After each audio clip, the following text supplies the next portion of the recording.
Msanii Mbosso ameweza kutoa sababu ambayo ilimfanya akakasirika kinoma baada ya kuweza kuandika ule ujumbe siku kadhaa zilizopita kuhusiana na yeye kumtaka Slay waweze kufanya collab ili mwisho wa siku kujaribu kumrudisha Slay kwenye mstari. Tunafahamu aliandika kwa upendo sana msanii Mbosso kuhusiana na kile ambacho alikuwa anataka kumsaidia Slay, na akasema kwamba atahusika katika kila kitu, yani production ya ngoma pamoja na video na audio kwa pamoja. Lakini cha ajabu zaidi ni kwamba ameahirisha huo mpango, huku akionekana mtu fulani hivi ambaye amekasirishwa sana na kile ambacho aliweza kukifanya, ikiwa kama vile ni shobo kwa msanii Slay.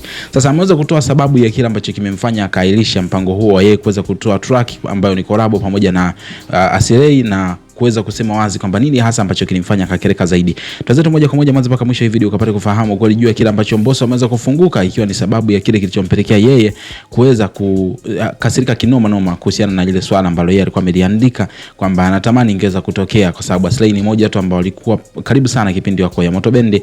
Lakini pia kilichomfanya andike ule ujumbe ni kuhusiana na kutokana na kile ambacho mama yake na Slay alishaye kumwachia kama maagizo kipindi hicho Slay pamoja na Mbosso akiwa na ukaribu. So tuanze moja kwa moja mwanzo mpaka mwisho, lakini usisahau kusubscribe hapo chini ya hii video kwa sababu kuna mengi zaidi ambayo atakuwa anakujia hapa. Mimi ni Gabi Official na hii ni Bongo Vibe. Sasa kweli kabisa Slay Mbosso aliweza kuandika ujumbe ule kupitia Insta story yake. Ile video nilikuletea hapa, I hope kwa wale ambao wananifuatiliaga watakuwa wanaikumbuka ile video, lakini in case ulikosa basi itatokeza kwenye screen hapo mwisho wa hii video uone kile ambacho Mbosso aliweza kukiandika kuelekea kwa Slay. Utaibonyeza video itajitokeza mwisho kabisa wa hii video hapo. Sasa baada ya kile ambacho Mbosso aliweza kukiandika, licha ya kuandika kwa upendo, lakini amesema tetesi zimekuwa nyingi zaidi, lakini mpokea pia taarifa kutoka kwa mtu akaribu sana ambaye alikuwa na mawasiliano na Slay, kutokana na kwamba baada ya Slay kutokujibu ule ujumbe wa Mbosso na kutokuchukua action yoyote kwa kile ambacho Mbosso alikuwa ameweza kukiandika, Mbosso amesema kwamba ametokea maneno pia ameweza kuzuka na Slay akisema kwamba eti Mbosso anajishobokesha kwake kwa sababu anajua kabisa ni jinsi gani ambavyo yeye alimsaidia kwa kiasi kikubwa,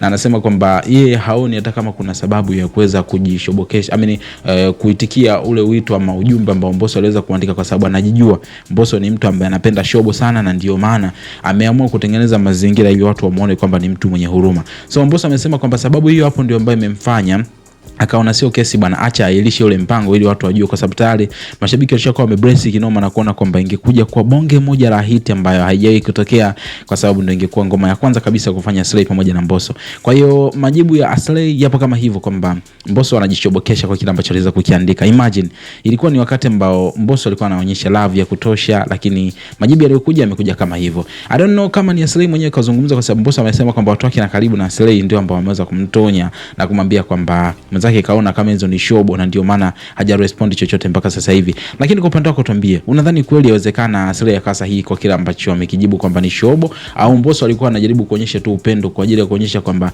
yeye hajali ni nini hasa ambacho kiweza kutokea huko nyuma, bali anaangalia sasa hivi kwamba tusapotiane ili tuweze kufika sehemu fulani? Maoni yako ni yapi? Yupi yuko sahihi? Tuambie kwenye sehemu ya comment hapa, lakini usisahau kusubscribe hapa kwa ajili ya kupata updates katika video zijazo.